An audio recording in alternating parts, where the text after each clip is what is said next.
So this is going to be a long video. I'm going to skip the preamble and we're just going to get right down to it.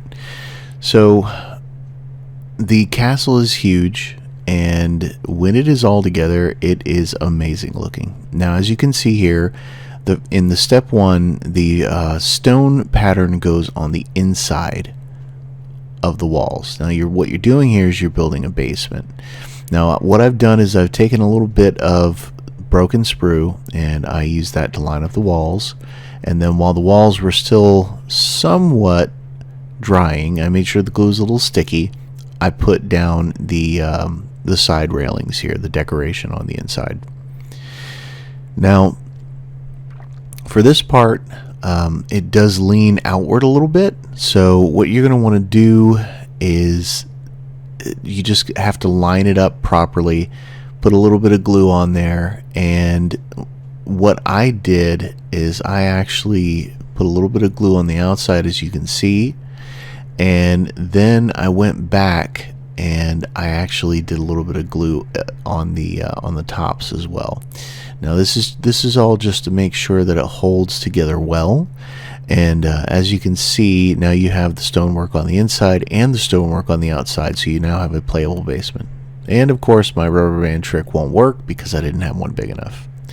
So the next floor, I waited too long and the glue was dry, so I had to end up actually sanding it down, as you can see, and just making sure that I could get that in there in a snug but not too snug manner. You want to make sure you can still lift it out of there without any kind of resistance, because you don't want to break the glue bonds on the bottom part.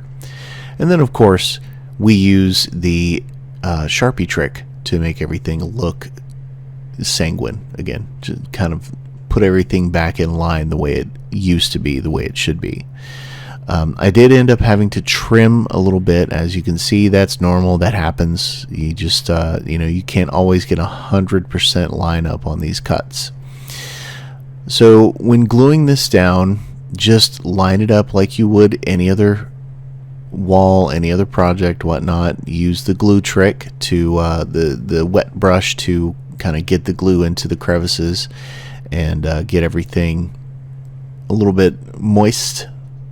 And once you do that, it will improve the bond. Now what I did here also is I took out the next floor and I made sure that the floor lined up. Now again here, I waited too long to put these little accoutrements in, and I ended up having to kind of reseat these decorations a few times. I kind of wish that I had put them in while the walls were a little bit wet, while the glue was not completely dry, because that gives you the ability to adjust the wall without breaking anything down. Now I did use the rubber band trick on half here just to make sure it lined up properly. And once that's done, these panels here are actually going to sit down against, or sit up against the that next floor up, because the floor actually sits inside of the basement lip. So what I did is I turned it over, lined it up, glued it up, and I let it dry like that on the on its head instead of being seated downward. Now I am not going to sit here and make you watch me put all of these little individual slats on. This was probably one of the more tedious parts of this build, is these little really thin railing pieces that go on the walls themselves. They add a wonderful aesthetic to the walls, but man, are they a pain in the butt sometimes. Now the railing is simple. You line it up with the right holes, you put the peg in the hole, and then you just glue everything in and you got it. So this railing is it goes around that next floor, the second floor there, and that gives you a place to I love the fact that you can see through this floor. I don't know what it is, but I think it's really cool. So this particular set of walls, they go together very well. And this time I did not make the mistake of waiting too long. I made sure that everything lined up properly, and then I took these decorations here, the inside wood that goes on the walls, and I put all of those in before the wall was 100% dry. And while it was drying, as you can see, what I was doing here is adding the glue in and getting everything ready. So I have all of the pieces glued and ready to go in before I start putting the first one in. That way you can put them in and adjust them as you're going without too big of a hassle. Now I did have to pull the outer walls out just a little bit in a couple of places, but not enough to break the glue bond. And so the same goes for the outside pieces. Make sure they are all glued up and ready to go, and then you dry fit everything and then put everything on all at once. That way you can make any adjustments on the fly without having to worry about the glue being dry in any place. And once again, I always line up that next floor. Now, as you can see, this is the little window box on the side here. This one is kind of a tough put together. You have to kind of line up these side pieces here, and then you have this little bottom one that goes on the in the little pegs there on the bottom of the lip, and then you have this little great looking trellis thing, or it looks kind of like a ladder, but it's not. It's just it's a grate of some sort, and that goes over the opening here, so that this is your window. This is like it's like a weird looking shutter or whatnot. Once that is on, you put the top here, and then you put the roof panel tiles, which is just this corrugated paper, construction paper or whatnot. Now for these windows, it's fairly easy to put them in. Some of them were a little tight, but most of them just go straight in without any muss or fuss. And if you just put one finger on the inside, one on the outside, and just kind of line both sides up, you'll be fine. Now, as I always do with this particular project, I make sure that everything lines up, and then I go on to the next step. And in this step, again, glued all of the little panels and then started putting them all in all at once. That way you can make any adjustments you need to on the fly, and you don't have to worry about killing anything. This little side piece here, it looks a little bit awkward, and it is just a little bit awkward to get it on there, but as long as you just glue it all up, it'll be fine, keeping in mind that all of that glue is going to be covered with that corrugated construction paper stuff that services the roofs.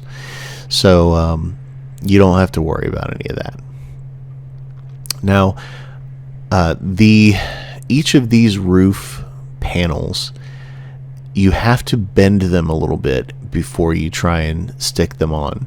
So you have to bend it just a hair, just only enough to make it kind of bow in the center and make the sides kind of bulge upward a little bit. That way you can slide it right on there, push it up against the wall, hold it down for a few seconds, and it'll be good to go. So once again, as you can see here, dry fitting. Dry fitting is super important. Glue everything all at once. That way you can put everything on there. Make sure you glue the right points too, because I have most definitely before tried to glue the wrong panels together into the wrong sides, and I have learned my lesson, and I dry fit everything unless it's blatantly obvious.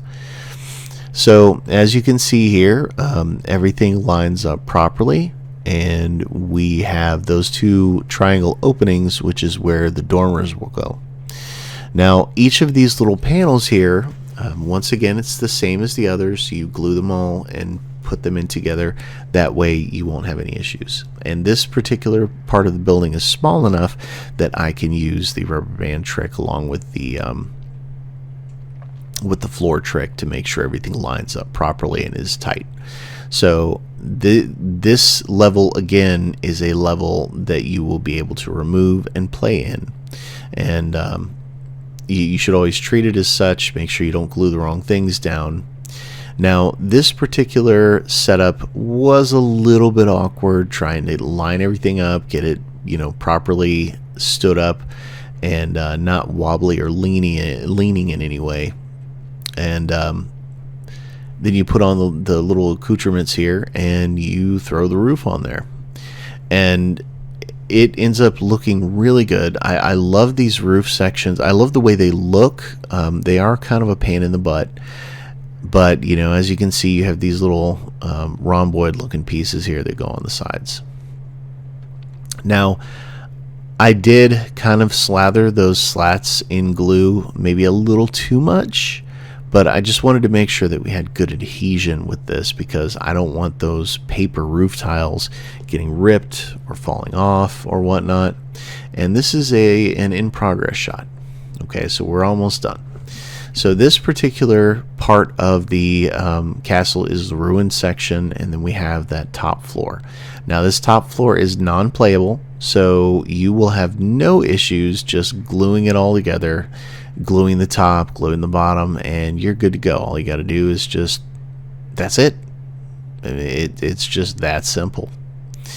Now this top piece, I did go in and throw some extra glue in a couple of places because I didn't want there to be any kind of structural issues later. Now this is me, of course, putting in the extra slats, and I also realized that, you know, with that top layer on, I will have no issues gluing everything together. Now these stairs, as you can see there, the stairs are the same as the foundations, and these stairs are fairly easy to put together. You do have to line it up and kind of balance them as they wobble around, but if you take your time, take it slow, you shouldn't have any issues lining up those stairs and then grabbing that second piece and line them up one by one, and just don't put any pressure on it. Just kind of get them together and set it to the side, make sure it's pretty solid, and you're good to go. So that's that. Now we need to talk about the sheer magnitude, the size of this thing on the table. It is amazing. It looks beautiful, and Blacksite did an excellent job with this.